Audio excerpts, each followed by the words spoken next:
a corporate membership today, I would ask you to go down to AFCEA booth number 423 and sign up. It really makes a difference, and what it does is it brings your organization, whether it's small or large, it increases your profile and your accessibility to events like this, and an ability to support panels and speaking engagements and those kinds of things. So, as I said, large or small, please think about becoming a corporate member today, and Tina and team will be down there to support you. It is my honor to moderate this last panel for AFCEA TechNet Augusta. We heard from General Hernandez on the first day, Cyber Convergence from the government's perspective. And today what we're going to do is take that same theme, Cyber Convergence, from the industry's perspective. If you would bring up the slide I posted there, please. You all remember from our first speaker on day one discussing the transition to this cyber convergence and what the end state needs to be, the objective of an integrated information environment, the effective merging or integration of distinct staffs, networks, and systems into a unified whole to achieve decisive results. As General Fogarty eloquently drew out for us, the merging of organizations, data, and infrastructure. Our first panel member needs no introduction. He is the right leader at the right time with the right vision to lead the Cyber Center of Excellence. General Fogarty is well prepared for this challenge with his key assignments, including the 101st Airborne Division, the 75th Ranger Regiment, the 25th Infantry Division, multiple tours in Afghanistan, the J2 of United States Central Command, and most recently, INSCOM, and in all these positions supporting Operation Iraqi Freedom and Operation Enduring Freedom. Our next panel member is Brigadier General Bill Scott, who I've had the privilege to serve with for a number of years in the Pacific, Afghanistan, and during his last assignment in the CIO G6. Bill is Vice President for Solutions Integration for L3. He's responsible for creating solutions utilizing rapid prototyping and agile development process. He leads his firm's innovation lab and collaboration infrastructure, developing future solutions, ensuring our nation's security. Next to Bill is Michael Assante, currently the SANS lead for Industrial Control System and Supervisory Control and Data Acquisition, or SCADA. He has overseen industry-wide implementation of cybersecurity solutions across the continent. Michael is widely recognized and was selected by his peers as the winner of the Information Security Magazine's Security Leadership Award, as well as many other recognitions. Our next panel member, Bill Leigher, is the Advanced Solutions Director, Intelligence, Information, and Services for Raytheon. Admiral Leigher has over 33 years of experience in signals intelligence, information operations, communications, and network operations. For Raytheon, Bill has developed and implemented methodologies for predictive analysis of network intrusion events. Mr. Tom Patterson joins us from Unisys Global Security Solutions. He brings more than 30 years of leading-edge security experience, expertise, and innovation, helping commercial and public sector clients, tackling some of the most complex security challenges. Tom was recognized by Trust Magazine as a 2015 Global Thought Leader. Tom thrives on delivering real security value, earning the client's trust. He is a regular guest speaker for security analysis for many of our media outlets. Our cleanup batter is Major General John Morrison, Commanding General of NETCOM and Deputy Commanding General, 2nd Army. John is a critical leader in our United States Army. He extends the network to over 28 and closing over 30 now with the increased presence in Europe, countries, commanding 16,000 great professional men and women. Key highlights of his tours have included Commander, Joint Communications and Support Element, or JCSE, Executive Officer for the U.S. Army CIO J6, Land Warnet Mission Command Director for the Department of the Army's G357, was the author of NIE, teaming and making that happen, as well as the capability sets, getting the latest technologies to our brigade combat teams as quickly as possible, and commanding 7th Signal Command here at Fort Gordon, Georgia. Ladies and gentlemen, our first panel member, Major General Steve Fogarty.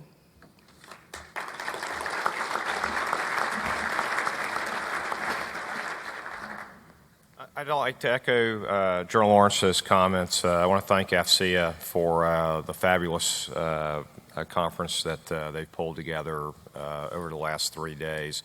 I think it's really achieved the purpose of pulling together government and industry. We've had great opportunities from my team, which is responsible, as you know, for force modernization, proponency for the Army, and connecting to people who have solutions. And that's the people that are out in the audience here. So what we want to ensure is that we don't have 3 great days and then we just go back to the next thing in our inbox. We have to really continue to work these things. And that's really the point of this panel, is where do we go from here. So as I sketched out on a whiteboard a couple of days ago, very simple ideas. Now we have to really implement, and that's always the hardest part of this.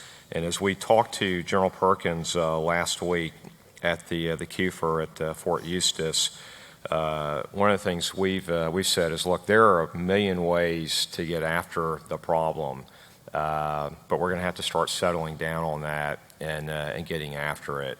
I think General Cardone hit it. Many of the technologies, as well as Gary Martin, many of the technologies are here. In many cases, you in industry, as I've talked to you over the last couple of days, you said, look, we can deliver what you've asked for, but you guys are the ones that are holding us back. And so that's something we're going to have to take a hard look at. And when we talk about changing culture, that's what we're going to have to do, is get over ourselves organizationally, get over ourselves on the acquisition side. To achieve what we've described as convergence, we're probably going to steal some people's cheese, and we're certainly going to move a lot of cheese around. And frankly, that's okay. That's what's needed. Now, the financial stick, and it was no accident that the G8 of the Army, soon to be the J8 of the Joint Force, was in the audience. Because if we can't do it ourselves, then he's going to drive us to do it as resources start to become more and more scarce. And what I want to do is just kind of go back to the problem statement, and I'll just read it very briefly. And it's, how does the Army, in conjunction with the joint, intergovernmental, multinational, and commercial partners, assure access to critical data and information networks across multiple domains that are operating in an increasingly contested and congested operating environment, while simultaneously denying the same to the enemy? So that's the purpose of convergence, is to achieve those goals, make us much better than we are today, and actually deny or degrade the enemy's opportunity to use this information space for his own advantage. And I think the ability to do that resides in this audience. And so we're going to work very hard over the next couple of months with you to try to actually get this to a solution, not just another series of discussions. And in talking to General McMaster's last week, we think there are a couple good opportunities with AWA and NIE. And one of the things we'll be talking to the chief about on the 25th of September is the requirement to direct some of these moves. So I'll stop there and I'll pass it over to Bill. But once again, on behalf of all the professionals at Fort Gordon and the Cyber Center of Excellence, thank you for taking the time, making the major effort, big decisions, and expense to attend TechNet. Hopefully we'll see you here next year.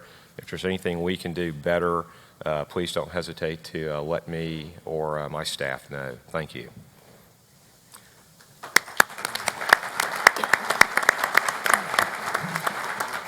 Thank you, sir, and I'd also like to express my gratitude to AFCEA, but moreover also, I know this is a team effort. I know how hard these events are to organize, and I know that the Cyber Center of Excellence has been a great teammate in that, and I appreciate all of the service members and civilians that you've gotten out to this event, too. Everybody you talked to is just talking about how good of an event this has been, so thank you. And General Lawrence, thank you for inviting me to speak on the panel. What I'd like to do is begin with a cliche and some truisms, because those truths really do set the conditions for where we need to go and what we need to be doing from here on out. Like many retirees here that have gone into industry, I'll tell you that I wish I knew 10 years ago what I've learned in just the first year in industry about the hardworking people, the skill sets, the dedication, and really the determination to innovate to solve your problems, not just sell you the things that they have on the shelves. And you've heard it discussed numerous times here during the session. We just simply need to figure out how we can talk to each other more readily in order to share those things. So we are working on your problems, not just simply what we often think might be your problems. We must be able to focus limited IR&D monies on the right things. There's not enough to spread that across too many different efforts, so we have to be focusing on the things that are most important to you and most relevant to you. So all these things mean that we have to collaborate better. You've heard it said during the session here that convergence is a team sport. We have to develop unity of effort, and if we're going to achieve convergence, we're going to have to do it together. I think that the DIUX effort that you're hearing about these days, and if you haven't heard about it, I encourage you to read up on the DIUX, is going to be a great and exciting opportunity to enhance that collaboration between government and industry. And that AFCEA really does remain one of our best and most valuable venues for creating that collaboration. So those are the cliches and the truisms minus one. The best people with the most current skills are always going to cost more than we want to pay. And we're always going to be competing for the same folks out there. So what? So we must work together to refine and evolve the right training standards and the right certification standards so that we can accurately target our training efforts for those folks. We've got to make more experts, and again, that's one of the great truisms. I looked recently, though, at a list of the certifications of some of our folks, and it went on for 6 pages. There were easily over 120 different titles of certifications that were out there. And my sense is that we risk the peril that the medical profession experienced, where you get over-specialized. And so as we converge and as things evolve, identifying the right standards and the right training will continue to be critical to us. So where do we go from here? I'd like to suggest 3 focus areas. Agile development with baked-in software assurance, expanding the application of data analytics, and my personal favorite, enhanced situational understanding and cyber visualization. So agile development is obviously going to be essential to keeping pace with what's going on out there. I believe that it was General Fogarty a couple days ago who said that open architectures built upon open stack are going to be the foundation for that. And the CoE will certainly help us in that effort. But we're going to have to be able to rapidly deliver actual capability in short sprints to the customer.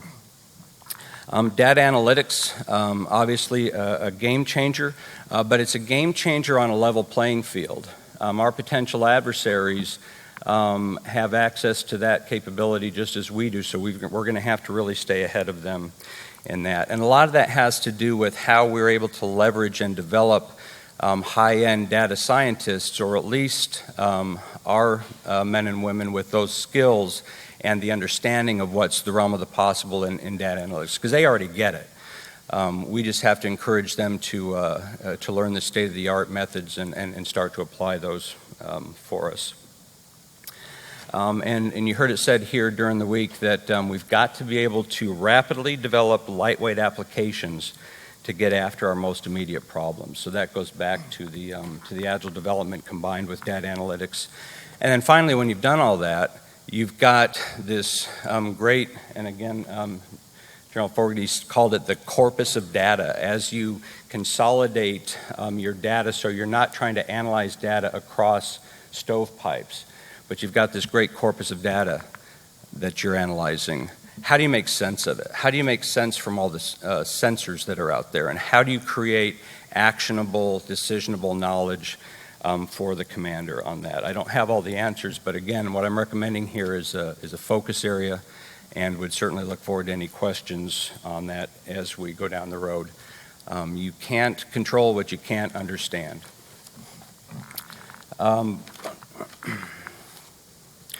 So the DoD cyber strategy, I would commend to you as well for reading on the topic, because it describes the framework of CDDs that are being developed in order to enable that situational understanding COP out there. So it's really, I think, headed in the right direction.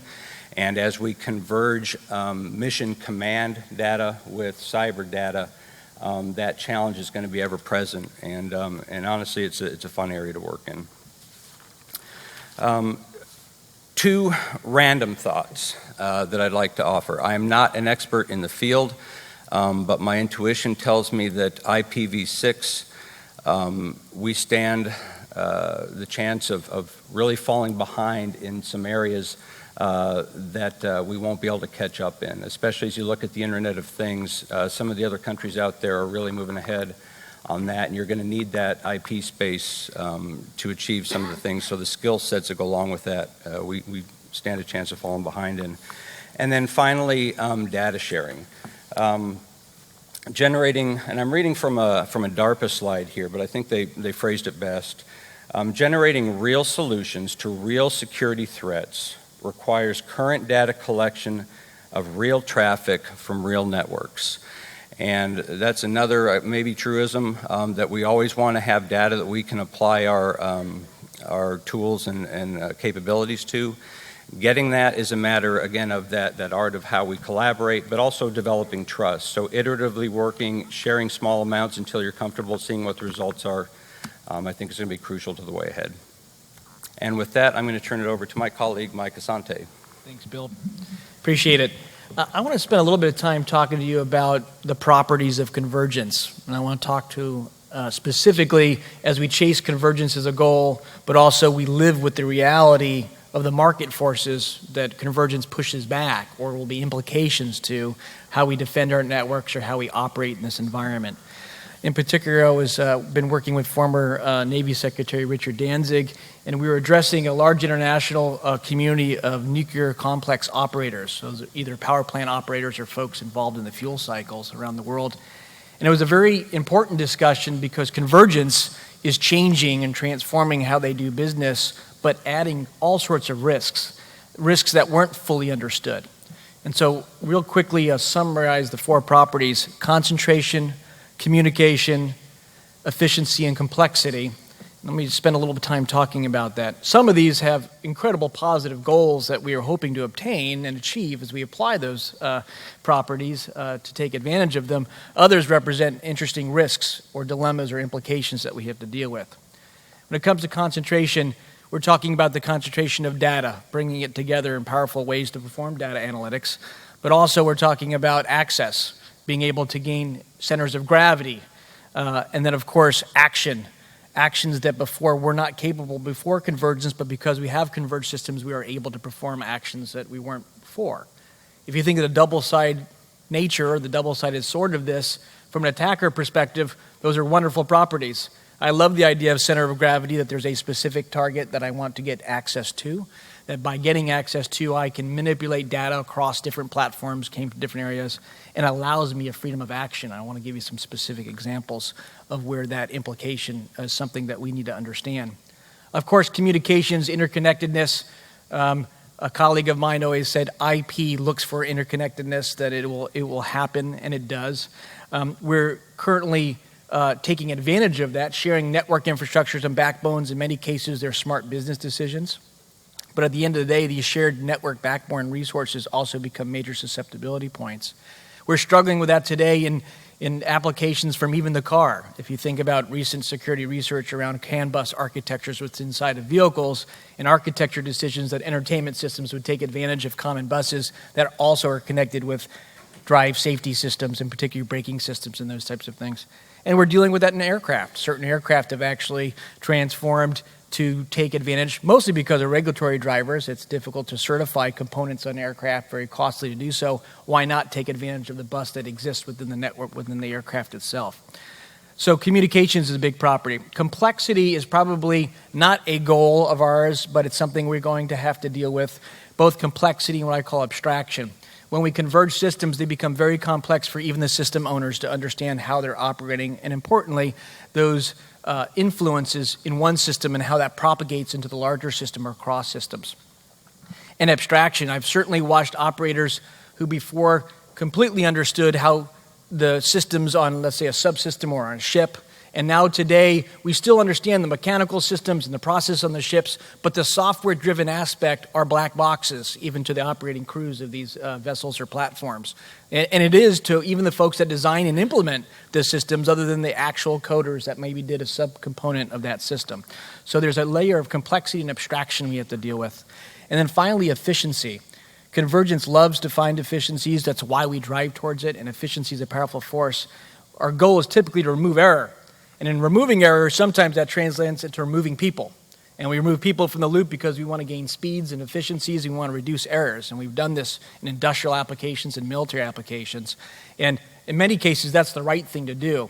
But there are probably some cases where that drive to efficiency has some limits, and removing people from the loop completely doesn't make sense in a convergence sense. So I want to talk through two examples of this. One is in cyber physical systems, where I've kind of dedicated the latter part of my career is focusing on industrial automation and control systems, in particular how to defend these systems. And when you think about automation systems, one of the major converging forces that are occurring out there with these different properties is the integration of control systems and safety systems. And if I could very quickly, before this, we had physically separated systems. We had systems that we designed from an engineering perspective to control, to monitor, manage, and control a process, machines in a process, for example. And then we had safety systems because really the good process engineers never trusted the operators.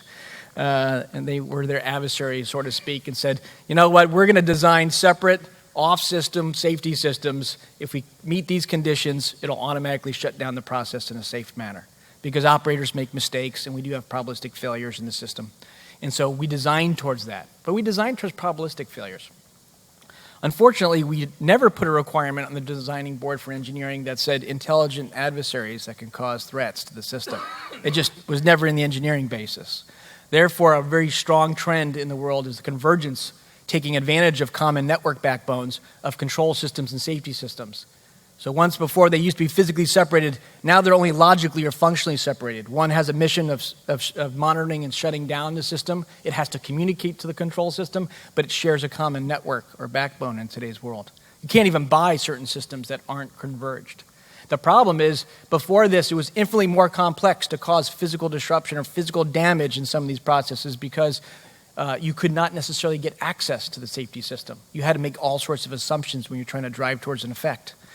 Well, now by converging it, all of a sudden we've enabled effects that were much more difficult to obtain, which required lots of different vectors and access. We've taken the bar for energy and investment and dropped it significantly. Now, if you sit on the offensive side of the coin, you're very excited by this opportunity and potential because it allows you to operate and meet mission requirements in an easier manner. If you're on the defense side of this, it's a very difficult reality to deal with because you've made all sorts of engineering realities possible. And from a defense perspective, if you think of our installations, we're full of control systems and automation systems. The Department of Defense, whether it be the Navy or the Army, relies on a space infrastructure to support missions, and that infrastructure is full of all sorts of automation and industrial control systems. And it's being managed by all sorts of different parties. In some cases, we had big pushes for privatization years ago, so we have a lot of privatized services on the bases that have to do with either water or power and alike. And what's interesting about convergence is it not only demands that people are going to seek the efficiencies, but in order to manage it in a responsible manner, we need to converge the disciplines. So if you think about it, we've established cyber protection teams out there. And we've got a good construct for designing and organizing these teams and giving them missions and tools and equipping them. But the reality is convergence would say that for us to be effective in defending systems or thinking about systems even from an offensive perspective, we need to converge disciplines. We need to bring engineering understanding into these teams so they understand the environment that they're operating in. It's not just about technology. And some of these technologies, to fully understand how the system works, where the risks are, or where you can have an effect, you need to combine technology with process and operations knowledge. And so convergence kind of demands that we think through cyber as a bigger issue, reach out into these different disciplines and pull those disciplines into our goal. Back in 2005, I was a chief security officer at a large integrated utility in the United States, and I was one of the first converged programs, which was a wonderful thing and also a terrible nightmare. In fact, I remember I basically had a flat budget. Here's $16 million, go defend our infrastructure. I had to make that choice of, does that dollar go towards physical security systems? Does it go towards emergency response? Or does it go towards cyber protections? And it's difficult. There's no rubric to make those decisions. And I want to talk a little bit about enhanced situational understanding, because I think it's an incredibly important term. At that time, the visibility of the risks that we faced was not fully appreciated or understood. And I think we're still there today, even in military platforms and in our base infrastructures. We don't fully understand how an adversary could affect our capabilities because of the complexity of the systems and what's available to them, because we haven't done the engineering analysis that goes in that direction. A lot of our decision makers aren't aware of the properties that we're talking about here. In fact, I went on later to lead some research because the question was, I was in a meeting and my chairman of the board said, well, if we really do, what's the worst? If we get attacked and somebody is able to misoperate our system, or in this case, disrupt our transmission system, we could have a large, wide area blackout. But you were pretty confident that we'd be able to reclose breakers, if you will, and get the power and the lights back on. The problem is that was a very limited way to think about cyber. And with converged systems, it's a very, very constrained way to think about effects. And I wasn't so sure that that was the case, of course, being the person he kept looking at when it came to the cyber risks. I turned around, and when I left that utility, I went on to the Idaho National Laboratory and joined a program focused on control system security research. And we looked at the implications, so much so that some of you might be aware of the Aurora generator test, but we looked at what could be done and how it could be done. And the importance of that is it was trying to enhance that understanding of what's really possible. And today, that requires, because we have converged systems, to understand and have those disciplines brought into that makeup to do risk identification, and then develop mitigation strategies, protection and defense strategies. I'll close or leave you with the idea that cyber defenders, when I work in control systems, automation systems, sometimes it's a very bleak security picture, because a lot of this technology has long life cycles and has to be backward compatible. And so it has lots of security vulnerabilities and attack surfaces, and convergence and Internet of Things and pervasive sensing and these trends are opening up more and more attack surfaces to these systems every day. It's clear based on the last 2 years of recent campaigns that our adversaries are honing skills against automation and control systems.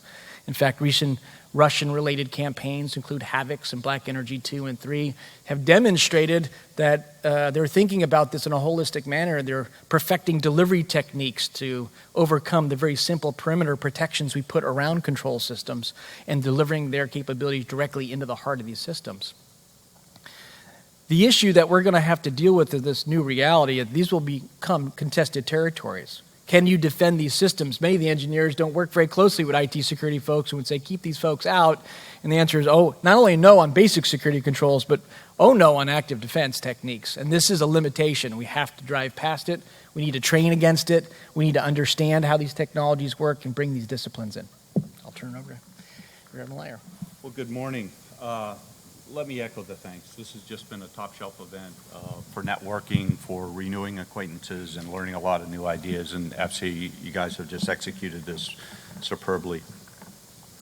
I'm going to leverage a lot of Mike's comments and take this phenomena of convergence as it's happening now, put it in the context of perhaps the joint force and the continual change that I think we've all seen in cyberspace over the last 15 years or so. General Cardone commented on change, the pace of change, and Bill Crum kind of chronicled that change over the course of maybe the second part of his career. And I think convergence is another part of the maturity of cyberspace as an operational domain, and that's a model to think about it. And if you get there, what are the levers that we can pull? What are the drivers for that change? I think it's a little bit helpful to put it in that context as helping us think through the choices that we have. So with convergence, I think the first driver for change now is the investment in about 6,200 soldiers, sailors, airmen, and Marines to be part of this joint cyber force. I think in the same way that if you buy new aircraft, if you buy a new fighting vehicle, if you bring on a new class of ship, these forces are going to drive a demand signal that I think will very necessarily pull us much further from command centers and intelligence collection centers, what has been the hub of cyber to date, right into the midst of the battlefield. And so I think that's going to be a big driver for convergence and the kinds of things that Mike is worrying about today as we approach that. We all know that cyberspace is still a maturing environment, and that changes on a regular basis, both how we and our adversaries view the opportunities and the challenges. We can see already our adversaries are acting different, and I would point to Operation Rolling Tide as an example of that, where he had an adversary that all of a sudden didn't care about attribution and was really more interested in maintaining maneuver space in a network environment. And those are the things that I think we're going to need to be prepared for in a converged space. The third driver I think today is really the creation of JTF Ops, but a lot of phenomena that's happening around that. General Skinner at JTF Ops would kind of describe his mission as not being duplicative of the CERTs or the cyber protection teams, but being complementary and looking at things. So how defendable is the global BMD network? Can an AOC continue to operate if it's under cyber attack? And I think that's great thinking, because when you go back to adversaries that are going to maneuver in our network, we do have to start thinking about resiliency. And the services are all starting that in one way or another. The Air Force and the Navy each have hardening efforts that's underway. And I've really kind of found the conversations that I'm having around that group of people really fascinating, because I find myself all of a sudden, I'm not talking to cyber guys anymore.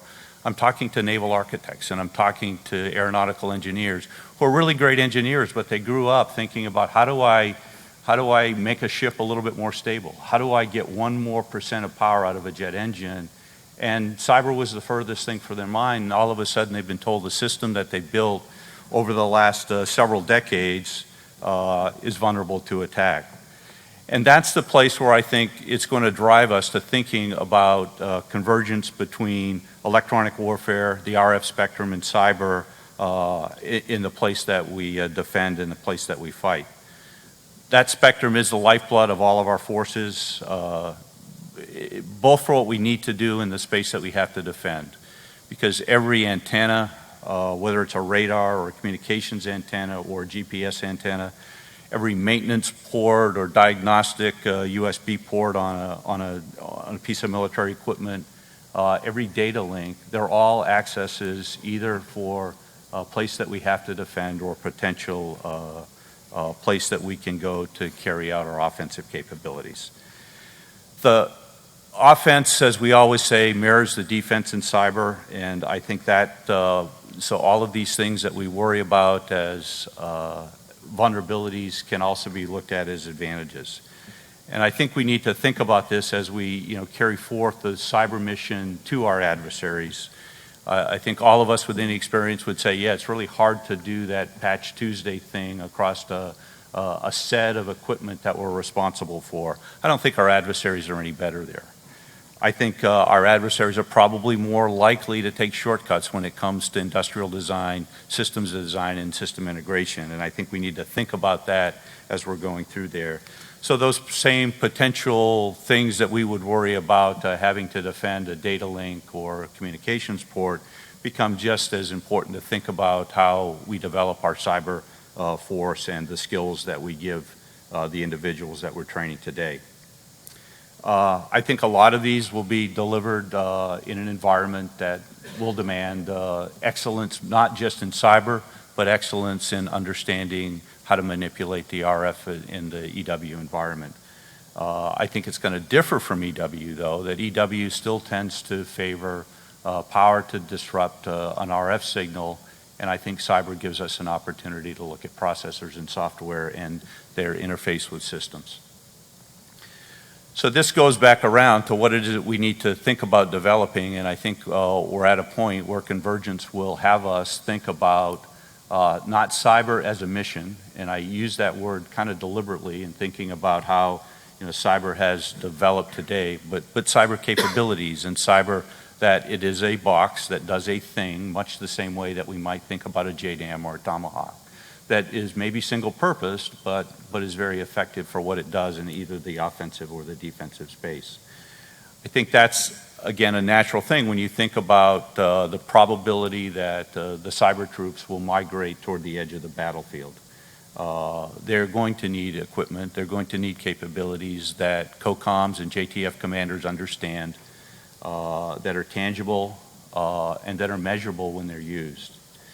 That's going to change, I believe, how we think about the skill sets that these individuals need. The Command Sergeant Major yesterday, I think, gave probably one of the most fascinating talks I've heard about recruiting and retention at the end of the day. That's what it was, and it really is going to continue to be a blending of skills in a very dynamic, fast-changing environment to be able to be excellent on the cyber battlefield. I think to echo one thing that General Scott said as I close is understanding what those problems are. I too wish that I had known a lot more in my last job when I had a significant amount of money to help our cyber forces understand what industry is investing in. And I think that's probably my biggest need today from an industry point of view is to really get the hard problems and how you look at those hard problems. Industry spending more money than I think any of us understands on cyber R&D on a day in and day out basis. But we often guess what it is in terms of where it's going to have the greatest bang for the buck when it comes to implementing that. So with that, I'm going to turn it over to Tom Patterson, and he'll continue on with our panel. Well, thank you, Admiral, and thank you, General Lawrence, for inviting me to join this panel. Thank AFCEA. And as the newest resident of this fair city and this great host city, I want to thank the city of Augusta for being, I think, a great host for TechNet all week. I'm very proud of my new city that I just moved into. Convergence is hard, and I see a lot of familiar faces in the audience. A lot of us have been talking about convergence for years. If it was easy, we would have done it by now. And I think we sometimes get too deep into the weeds. So what I'm going to ask you to do is sort of challenge some of your own going-in assumptions. I'm going to sit up here today and advocate for technology, not private sector or public sector, but for technology. There's been tremendous advances that takes a cultural shift in thinking about convergence in order to leverage. And so, first off, you think about convergence, the reason it's hard is you're talking about a system that we've just spent years and way too many dollars to harden the outside to make sure nothing gets in. And now we're asking it to let everything else in and converge with it. That makes it a very hard problem to solve when you think about it that way. And it's not just this kinetic system and this back-end, high-end system, but now we're talking about the Internet of Things.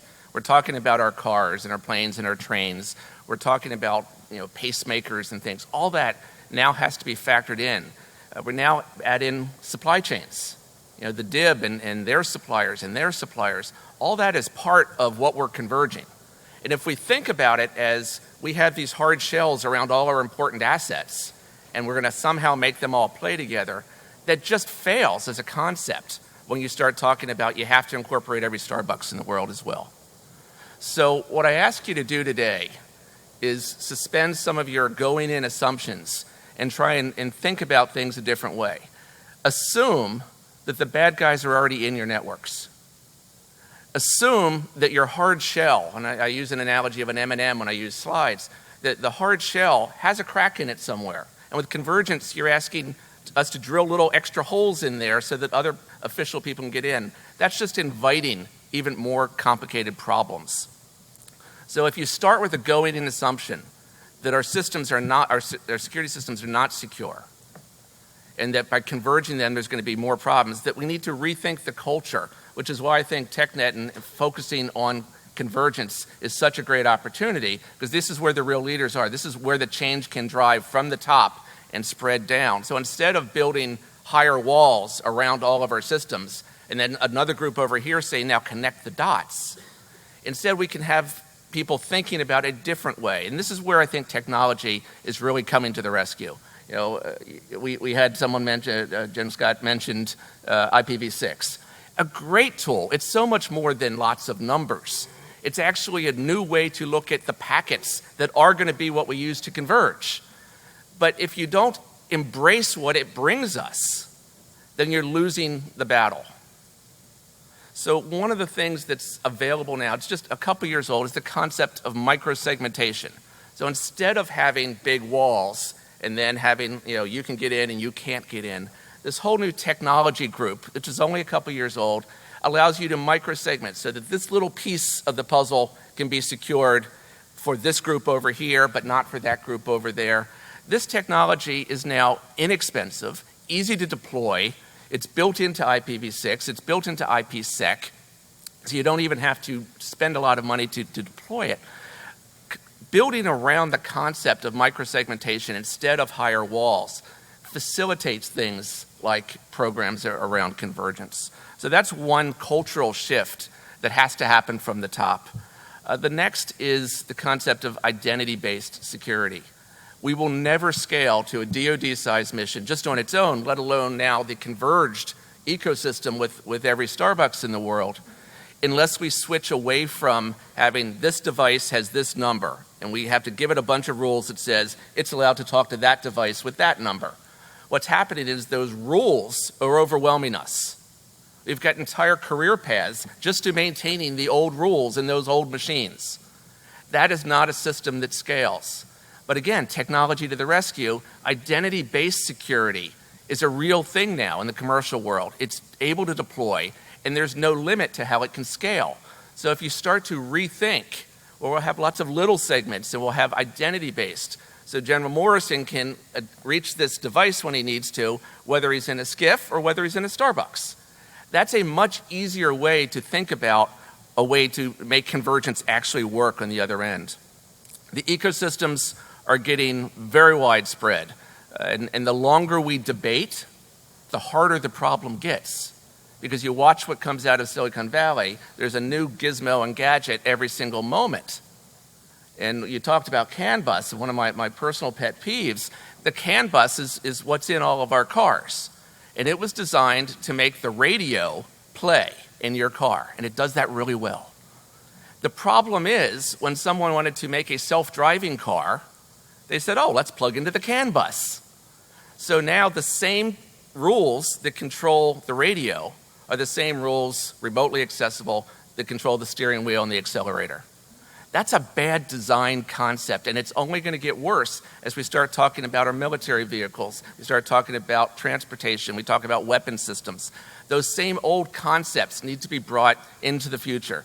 And again, technology has a lot to say here that really will. Don't be afraid to ask the questions. Don't be afraid to ask technology and science to help solve some of these problems. And don't be afraid to be an early adopter. Some of these technologies are so much better than trying to just port old technologies and keep going. I do want to say a word, and we've got Mike Assante, one of the world leaders on industrial control systems, and so I'll let him carry the load here for the panel. But these are the machines that run our world without humans. They're designed not to have any humans. And many of the ones that you all manage are old, outdated Microsoft XP machines and things. This is scary, folks. So before you converge them, you got to secure them. And finally, my last cultural shift point, is we've got to stop designing security systems, designing a convergence concept that doesn't take into effect the ability to actually make it work. There are limited human resources. There's just not enough people, and there won't be for another 10 years. Give the school system a chance, but there won't be for another 10 years. So don't design a system that expects that they'll have all that expects that you'll have more budget than you probably will be able to get. And don't design systems that require computer science and security experts to operate. Too many of the technologies that I've seen trying to be deployed require someone to go get a master's in security in order to operate it. The security design, when you start to talk about convergence, should be transparent to the user. There shouldn't be any difference. And again, technology can make that happen if you design it in, but not if you try and add it on. So again, my point of being up here is to strongly advocate for new technology, strongly advocate for things like IPv6 and microsegmentation and identity-based, and then really push you all, challenge you all to suspend your old way of thinking about it of we better build a bigger wall around this, or we better have more events watched. I implore you not to focus on how many security events you have. That is not a measure for anything but people trying to sell you something. The numbers of events as we look closer and closer are just going to keep going higher and higher, and I promise there'll all be billions of numbers. But that doesn't mean anything when it comes to your actual risk. So really focus on what's real, focus on assuming that it's broken today, assuming that the concept of slamming a bunch of really secure systems together requires that you open them up, and that's where the bad guys are going to enter. But there are really good ways to address it. I hope we have some questions at the end of the panel to really start talking about it and get the debate going, because I hope all of you leave Augusta, go back to your commands, go back to your offices, and be real thought leaders for a rethinking of the culture around convergence. With that, I'll turn it over to General Morrison. Good morning. First off, I'd like to echo everybody's thanks for just a great event put on by AFCEA, and it is absolutely wonderful to be back here in Augusta, back home, quite frankly. I'm going to try and take a little bit different spin on convergence. And you're going to hear me go back and forth between mission command delivery and security. And quite frankly, that's by design.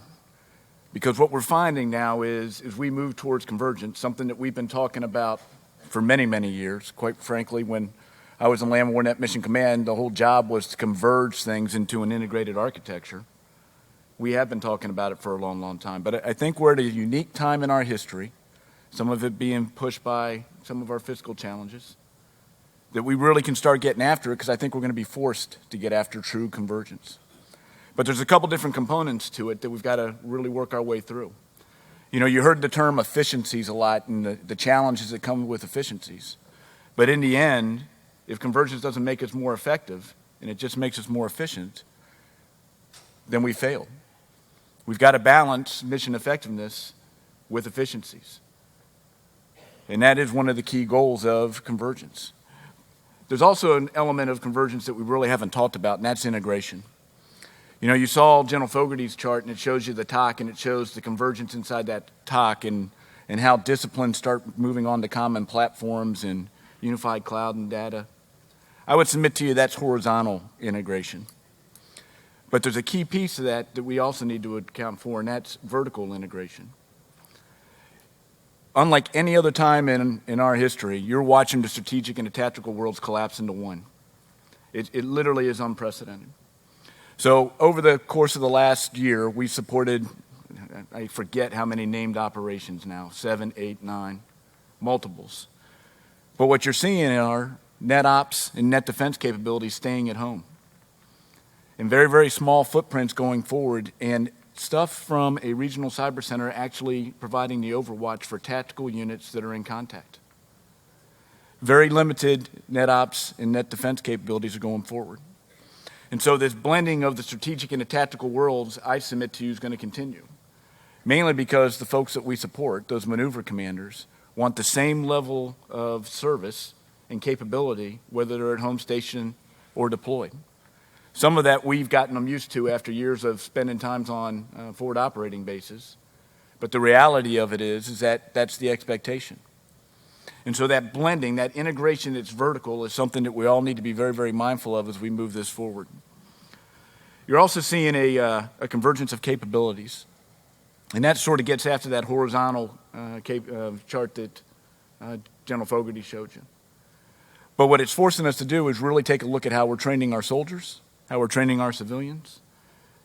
And the days of having stovepiped approaches to training has got to change. It's got to be multidisciplined. And then, quite frankly, we need to leverage a lot of industry expertise to give us that jump start when we just don't have it organically. Because that convergence of capabilities is only going to continue to grow as well. The other thing I would tell you is that convergence is going to force unprecedented collaboration. I think you'll see it with inside the Army into DOD. You'll hear Mr. Wong at lunchtime talk a lot about the joint information environment and the things that the joint community is pressing towards, because you're seeing the convergence of networks just inside DOD itself, moving to one common, inherently joint network.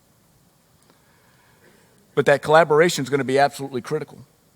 And where we need industry's help is to help us see ourselves and to leverage the opportunity that we have right now to really drive on convergence and help us refine what our requirements are.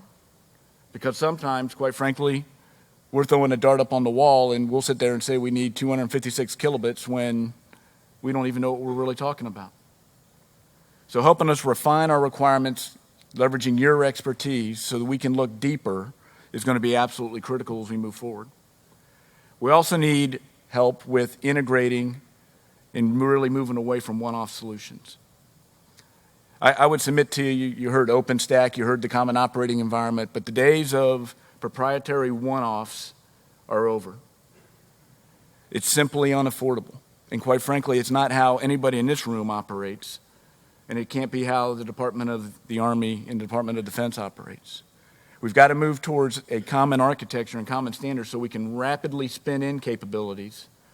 And then, quite frankly, when those capabilities are no longer required, rapidly spin them back out. We need industry's help to get us there. And we need that level of integration so that we can move fast and adapt at the speed of which cyber is going to be going. And that's both from a capability perspective on the mission command side and just as important, a capabilities perspective on the defensive side. My last point that I would like to leave you with is that balance between operational and mission risk.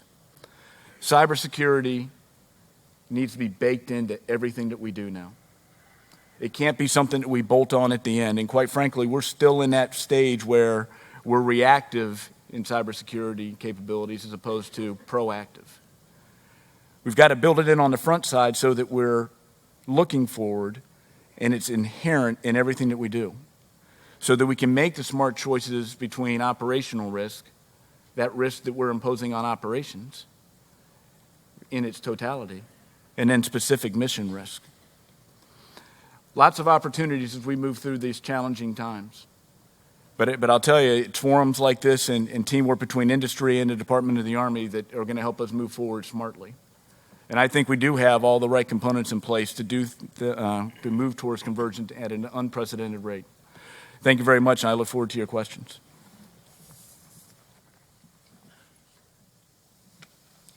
Thank you, panel, for your comments this morning, and I think you've very well succinctly brought back to the conclusion those challenges that we face as partners. And do we have any questions available for us? Yes, ma'am. The first question is, most conversations this week have focused on the C2 network convergence. What is the role of the Cyber Center or our cyber in understanding of the risks to the sensor-to-shooter networks? General Fogarty. So I think we go back to, as we look at the Holy Trinity, our cyber is the operational, us as the schoolhouse. I think our cyber is going to lead that effort. Where we're going to have to partner very closely with them is to make sure we take the requirements that they'll develop and get those into the system very, very quickly. We talked a little bit about on the first day, frankly, how long it takes using the normal Army processes. And Mr. Pontius is leading a Herculean effort with Gary Martin, Steve Kreider, Mr. Fahey, Mrs. Hsu on trying to reduce really almost that sensor-to-shooter link in the acquisition process, which is this is the requirement. We can't wait 5 years to work its way through the traditional Army processes to turn out an Apache helicopter. And if you look at really our lesson learned over the last year in defensive cyber tools, that was really the approach we were taking. To deliver one cyber tool, defensive cyber tool, to get out to our soldiers who are operating on the network today, the process is the same as it takes to build a Patriot system. And if we continue to do that, we're going to be doomed to failure. So I think our cyber, because you really think about our cyber and Second Army, DODN operations, NETCOM, the offensive capabilities from INSCOM, defensive capabilities from NETCOM. That's the force that's actually in this business doing it every single day. So one of the things we've evolved into is we've kind of described this collaborative space as IO and fires. And so there's a kinetic piece of this that General Cardone talked about on Tuesday. But what he really said was we've got to be able to merge or converge the kinetic and the non-kinetic aspects. I think the targeting principles are going to remain the same. How we do it is really the crux of the problem. So our cyber will lead it. On the Cyber Center of Excellence side, we'll get the requirement into the system and through the system, and then we're going to have to train it, which is the other piece of this equation. So what I don't want to do 2 years from now is be training solutions that are 5 years old. What I want to be able to do is be on the cutting edge.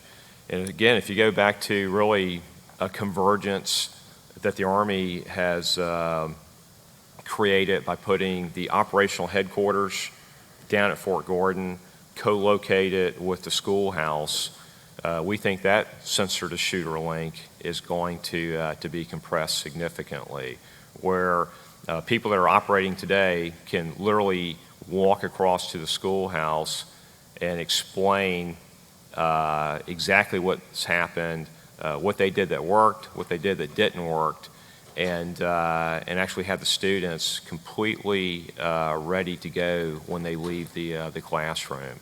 So that linkage is something that we have to work constantly. I think one of the things that will really help us is when the headquarters actually moves down here, and that's what I really look forward to, is getting it all here in order to really, I think, optimize what the Army's trying to create. May I add on to that? Yes, please, General Morrison. Yeah, so that's a great question. In our cyber and Second Army, we'll have that operational lead.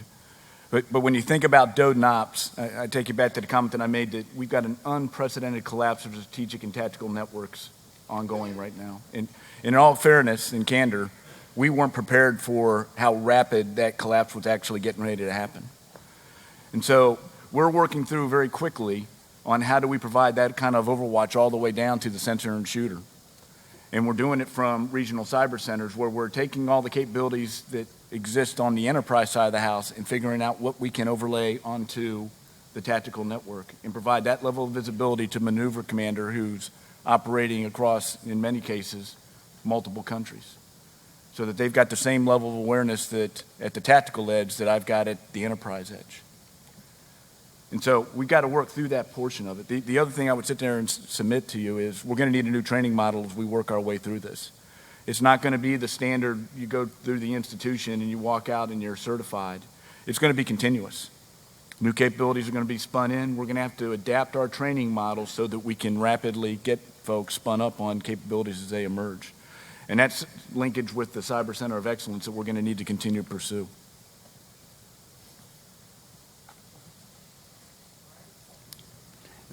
Thank you, sir. We'll move on to the next question.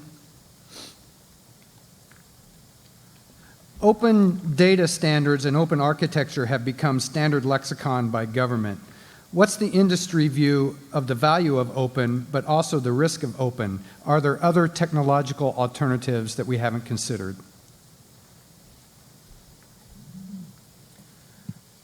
I'll comment on just one aspect of that, which are the risks. Honestly, as we look across how you sort of implement that goal, the risk is that over time, what started as open very quickly does not actually become open anymore. And so I think keeping good regulation on that and good oversight to make sure that open really does mean open is going to be important. So again, on the risk side, it is a good question. I think it's an important question. For a while, we sort of cruised along with the assumption that open meant more secure because so many eyes were looking at it.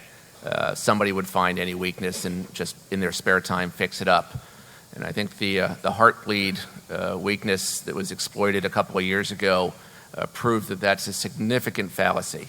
You cannot just assume that someone else is going to do your job for you. Turns out that lots of people were ignoring and hoping that the next guy or the next girl was going to actually do the hard work to check for bugs and check for problems. The problem with open is that it isn't being maintained. The garden is not being well maintained. So while the concept is good, unless, it's difficult to rely on it unless you oversee and ensure that the good security work is being done and not just being assumed.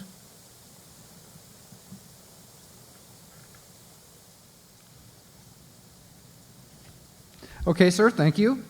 Next question.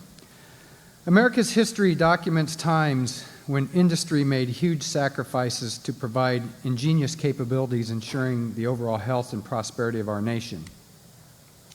With the number of aggressive nations and nation-states probing and exploiting our private, public, governmental, and military networks, capabilities, and data, what is industry, more specifically America's industry, doing sacrificially to help protect our critical infrastructure and data, to include providing cost-effective solutions towards convergence? Michael, would you like to start with that one? Sacrificially. Right.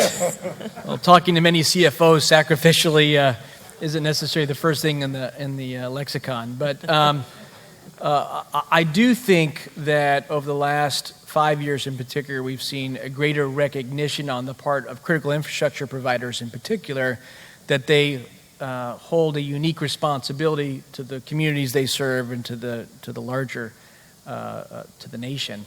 And in doing that and trying to figure that out, there is a effort engaging with policymakers in the Department of Defense to figure out responsibilities. They understand that they own these systems, so they have to have a very active part in trying to secure them. But there's still a little bit of fuzziness as they tried to engage and collaborate. There was, I remember these discussions 5 years ago, it was a little awkward because we went in there and I was with the Department of Defense. We sat down with the large utility and said, hey, we have these strategic mission capabilities that you serve power to. And what are you doing to defend us against the Chinese PLA? The utility kind of looked a little strange and went, I thought that was the job and mission of the Department of Defense, not ours. So the issue at that point in time is that, and by the way, the utility felt that the Department of Defense wasn't necessarily the best customer because they should go ahead and buy that redundant circuit to come into the base of the facility. But honestly, there's been lots of dialogue and discussion. I think the Department of Defense has shown an incredible amount of leadership in this specific arena out of OSD and out of the services. And the installation commanders have been working with their utility providers, and there's a greater recognition of the importance of the service they provide. Now, where this gets difficult is the methods for defense and protection. And someone would argue we don't have some workable solutions or strategies today. We know, if you think about the threat environment as a pyramid, we know that good hygiene and good architecture are responsibilities of system owners. In fact, lots of even court cases today are defining what negligence might be. The FCC has a case today against Wyndham's hotel systems that are defining that there is a level of diligence that is necessary. So we're setting bars, but that generally falls in normal controls and architecture and hygiene. That does great against non-structured, non-directed cyber threats. it falls apart in the face of targeted campaigns with persistence and resources, targeted attacks. Architecture and hygiene shapes the environment you're going to operate in, but certainly does not guarantee any outcome. And so in the area of active defense, that's a big question. It's a question as to where should the skills be invested in, where should the capabilities come from, and how do they get applied. The utilities and the companies will have a role, but if we don't partner to support them in that role, they're not going to be successful. So I think you have to put part of this into a comment that General Morrison said with this crunch between the operational level and the strategic level. So, one way to read that question would be to say, so today's analogy of the Ford Motor Company going to California and taking over a used aircraft plant to manufacture aircraft would be to say, hey, Google, can you come to Fort Gordon and do convergence for us?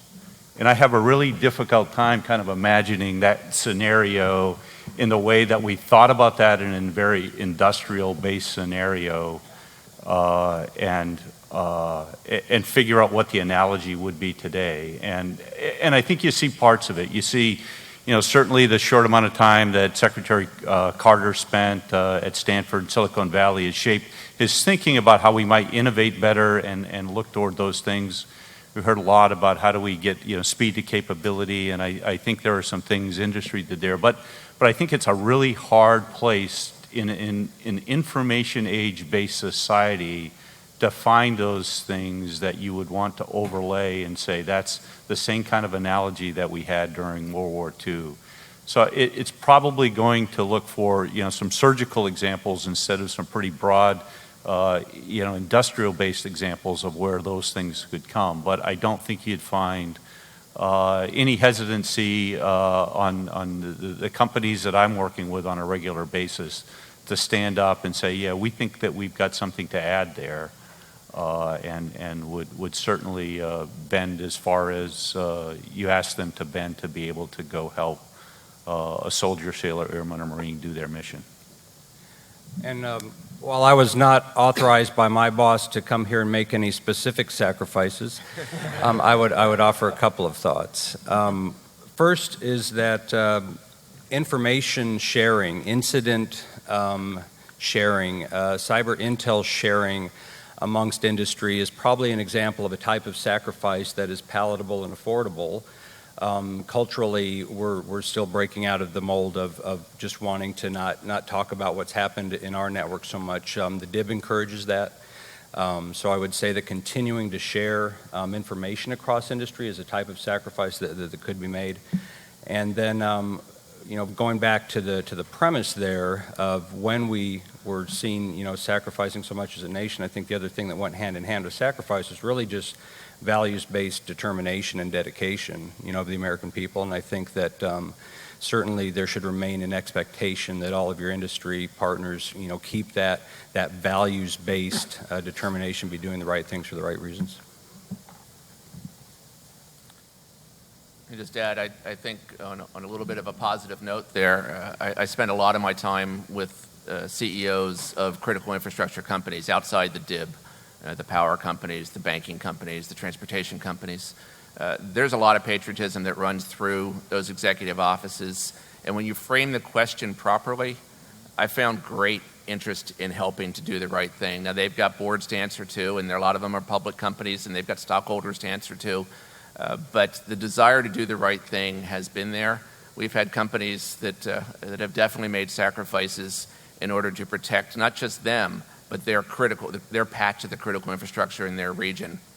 And they got paid for it with a challenge coin that was pretty cool, or a rose garden photo op for the CEO. Little things that the community can do in return has been actually getting, I think, much better cooperation over the past few years from the critical infrastructure private sector companies. I'm pleased with how it's progressing. Okay. Thank you, sir. Next question. I'll say this. I've got probably a dozen questions that ask about acquisition reform as the number one barrier to us executing these capabilities that are so required in an agile and responsive manner. So just picking one of them, that's the broad category. The question is, when are we going to take Congress up on its request to DoD to suggest changes to the acquisition law which will allow for agile procurement? What a great question. It's a general question.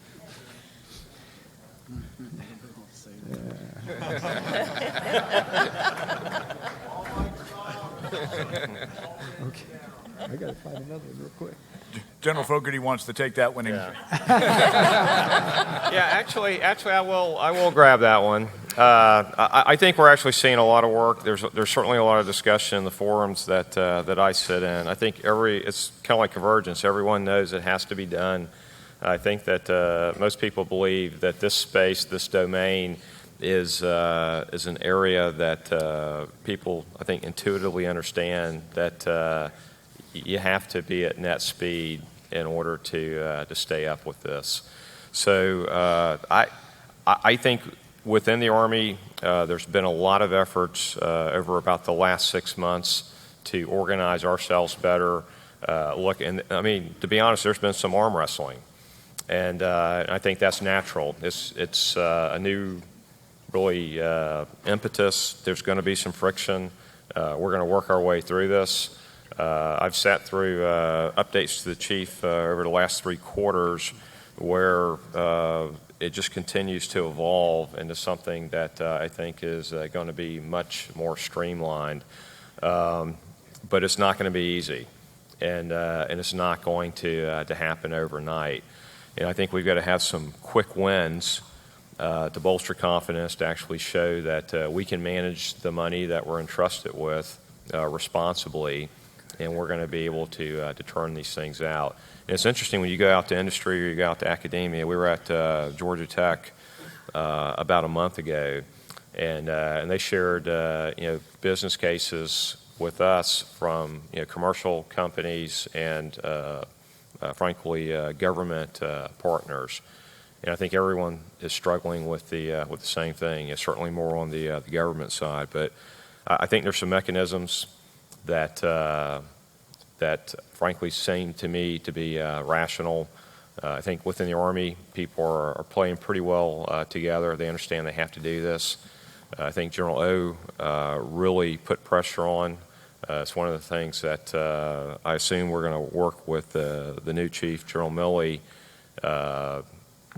really get his thoughts, his guidance on this. But it's going to require leadership from the top. It's going to require some of the things that John talked about. So it's not only horizontal convergence, but it's going to be vertical convergence. We talked about culture on day one. General Perkins asked me, as we gave very similar brief to him last week, so what's the hardest problem? And he was thinking it was technical, and said actually it's cultural. It's actually getting people to in some cases have to give up a lot to advance the cause. And so when we talk about sacrifice, it's not just industry, it's within the military. What are you willing to give up to advance this? I think our commanders, they're really understanding the potential benefits of this space. They're all paying attention to what we're seeing Russia do in the Ukraine. They get this in many cases, but they just don't either understand how to articulate it or they don't understand how to bring it together. And I think that's what we're going to have to do with them, is describe it in terms that they can understand and then get them to champion some of the things that are required. So acquisition is one of the things we have to streamline. And what will be interesting this time is this won't be just an Army dynamic. There's growing recognition inside the federal government, whether it's OPM or what have you, that we're going to have to operate differently in the future. But cyber is an inherently joint endeavor. And so with the maturation of Cybercom and some of the authorities that may or may not come with it, I think that you'll start seeing it not only be an Army press to get after acquisition reform, at least in this domain, you'll see it being much more of a joint press. And I know that it's something that's very high on the Cybercom commanders' mind, is how do we rapidly spin those capabilities in to meet immediate operational requirements? Because this isn't, you heard how many hits do you get a day? This is an ongoing everyday issue of somebody probing somewhere in the network. And so that joint piece of this is going to add complexity, but I would also submit to you it's going to add momentum to getting after things that we've talked about for a long time. There's nothing like two major combat operations to fix the acquisition process. We can learn how to do rapid acquisition very quickly. And in the world of information technology and cyber, we need to take those same processes and apply them to the IT and the cyber environment. So we do know how to do it. We just got to make sure that we now can take this and extend it to the two critical areas that change. And we heard it all comes down to our great men and women and giving them the best technology that's available to them in time to fight and win our nation's war. And in this case, as we're standing up the Cyber Center of Excellence and the cyber workforce, the difference is that they're being shot at every day. And so how does that perpetual training continue to go on? And how do we get these tools into their hands quicker as we go through that? And so I think that needs to be the foundational message as we go forward. We know how to do this, and we just need to apply those same processes. And having survived my final congressional blessing already, I guess I can add a little comment here. There's a key point in that, which is it's not a black or white situation. I think the comment really was that, some say that you already have DOD already have enough leeway in the regulations, the FAR, and the statutes that exist. If you would just use them better and more agilely to achieve what it is you're asking us to do. And some on the other side of the coin say, no, we need a complete overhaul and a rewrite of the system. But there is probably some truth in both camps, but certainly a middle ground that can be exploited. And I'll just go back to the discussion about collaboration.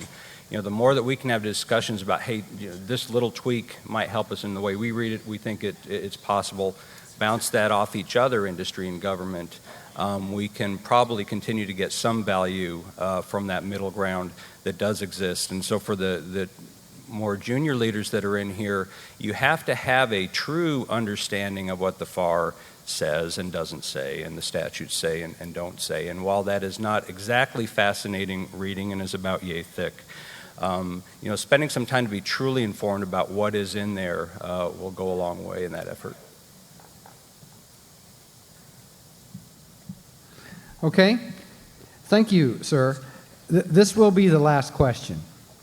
As we consider ways to operate more efficiently and collaboratively, what are we doing in military and industry to leverage and work with our partner nations for obvious reasons, one being interoperability?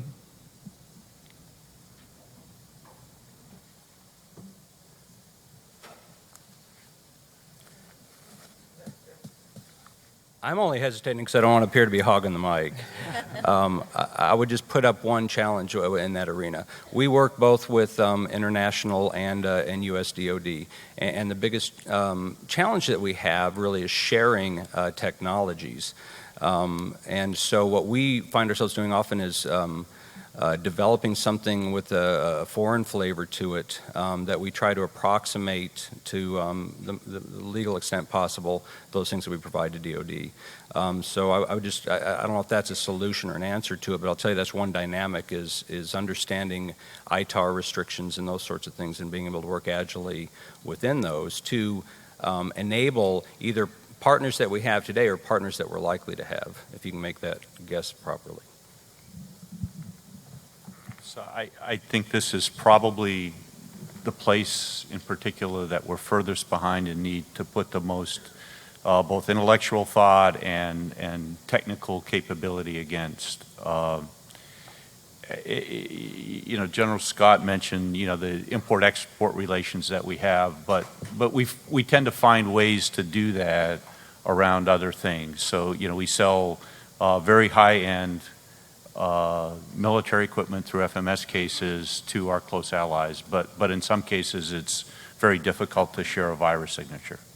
And I think that is very incongruent, and it comes around processes, again, that I would say kind of are inherent in the way that cyber capabilities develop. And we've got to figure out what the models are in this international operational space. Because whether we take any of our close allies around the world, we do pretty well with the Five Eyes guys operationally.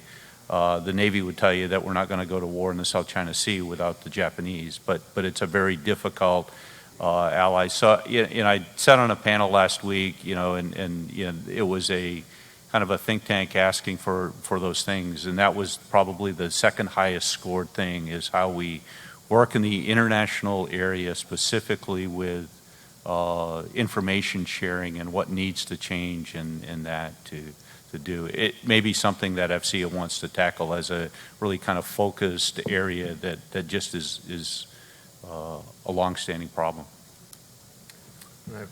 I find that there's a really good model that can be followed here, and one that's taken about 10 years to work within the U.S., and that's the ISACs, the Information Sharing and Analysis Centers, where we got the first groups of companies within an industry to start sharing threat information and countermeasure information amongst themselves, and then now we've got with the government as well. So those are starting to work after about 10 years of culture shift, and that model, I think, is absolutely exportable for something like this. It's already addressed all the same kinds of information sharing questions, overcoming a lot of the issues that we're going to find internationally.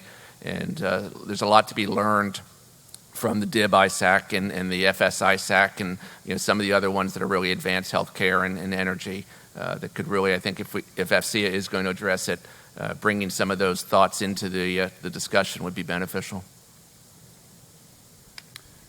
Operationally, I would tell you this is almost another form of convergence.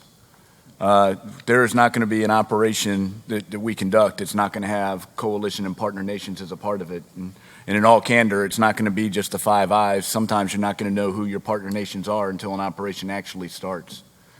And from my perspective, everything that we're doing around the world today has a coalition flavor to it. And as I go out and I visit our supported commands, it's the number one thing that they're asking us to really start getting after, is how do we have a foundation of which we can rapidly spin into coalition operations, both from a network perspective, but also from a mission command perspective. And now you've got to start building into cyber complexity and information sharing on top of it. And so it's something that we need to get after, and it's something, quite frankly, from an Army perspective and from a joint perspective, we need to institutionalize in our processes. So much like cybersecurity, a coalition foundation is almost baked in from the start.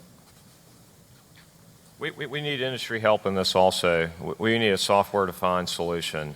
I want to be able to load it up with the policy, with whatever the information sharing we're going to allow. It's too manual today. It's too cumbersome, too slow. What I want is a solution that, depending on the policy, I can plug those variables or those factors in, and then go. What we do now is we build a Rube Goldberg type of arrangement for every single operation. And so if you look at what's happening in the Pacific, what happens in CENTCOM, what happens in EUCOM, they're all different solutions. And I'm not sure, number one, that's smart. It wears the staffs out, creates tremendous friction with our partners, and it's just way too hard, way too expensive. And so I think that's an area that you can really help us with, is give me that framework. I load up what the national policy is for a particular operation, and then we're good to go. And if we need to add partners, again, there's going to be policy that's going to drive what we're going to be able to release. One of the most complex parts of this is the fact that many of our partners, they want bilats with us, and part of it is working with them to convince them of the wisdom of multilats. But if you give me a software-defined solution to that, then I can slice that and dice that however I want to. When I was the ISAF J2, we did 15 read books every single day. 15 versions of the read book every single day, because we were absolutely committed to ensuring that our partners we're able to get the full range of capabilities that our government has agreed to. And so what happened is that translated to my team. We accepted all the risks. Were there mistakes sometimes? Absolutely. We were very diligent, but you're going to make mistakes when you're doing it like that. So I think every J2, every J6, every J3 in the world would thank you if you could help us with that issue, because we're not getting away from it.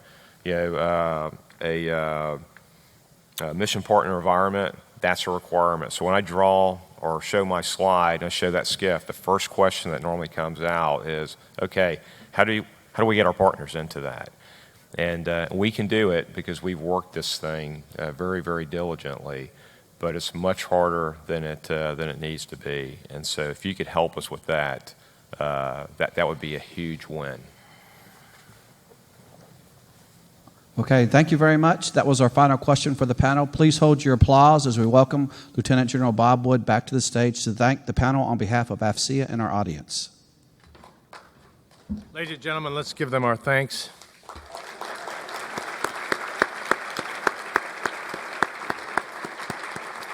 General Lawrence, thank you.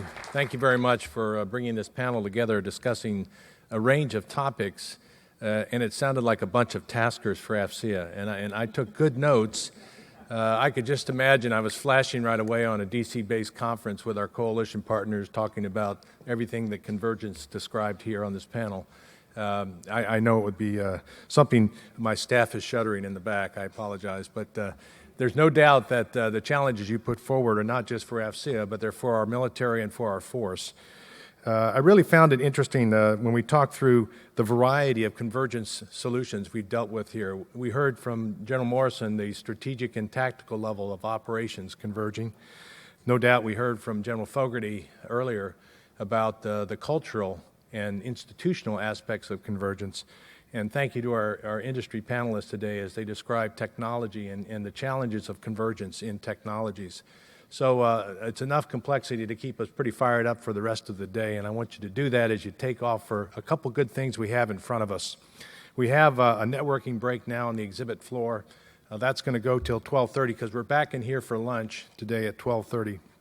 And during that networking break, as I described before, Defense Enterprise email is being offered in the engagement theater on the exhibit floor. It's kind of a repeat of a standing room only earlier session. I asked your opportunity there is in front of you. I ask you to take a look at it. I think you'll find it awfully interesting. Thanks to the AFCEA chapter here at Fort Gordon, they are again presenting courses, and this one, the one that in particular I'll highlight is the Secure Optical LAN, presented in the Cummings room, just straight back through this area in the back hallway. We've got engagement theaters, chapter courses, a variety of activities that give us that continuing education unit credit or the continuing professional education credits that you can get by getting your badge scanned, and as an AFCEA member, we'll make sure you get that information back to you. Our final track sessions will be presented at 11:15 in the hallway to the rear, our normal classroom areas. These have been all well attended. I know it'll be interesting for you. We've got a variety of topics that range from convergence technologies to some of the training issues involved with that. Our exhibits close at 1 o'clock today, so you still have more than enough time to view them and review them. And reminder that at 2:30 to 4:15 today, we will have a outreach session held in the class settings back to our rear here, and you will have a chance to meet a variety of individuals who are describing the capability needs in this cyber convergence force. Lunch today, our speaker, Mr. Gary Wong, will be here. He sat here and took great notes on this panel and probably will have an answer to each of the questions that were posed. But I think you'll find it very interesting to take that view of the Army G6 forward as you review the opportunities and capabilities that are presented this afternoon. I think it'll put an exact point on the topic. Ladies and gentlemen, I'd like to present on behalf of this panel a gift to the Wounded Warriors. And thank you very much for your presentations and your thought-provoking insights. That concludes this session, ladies and gentlemen. Thank you very much.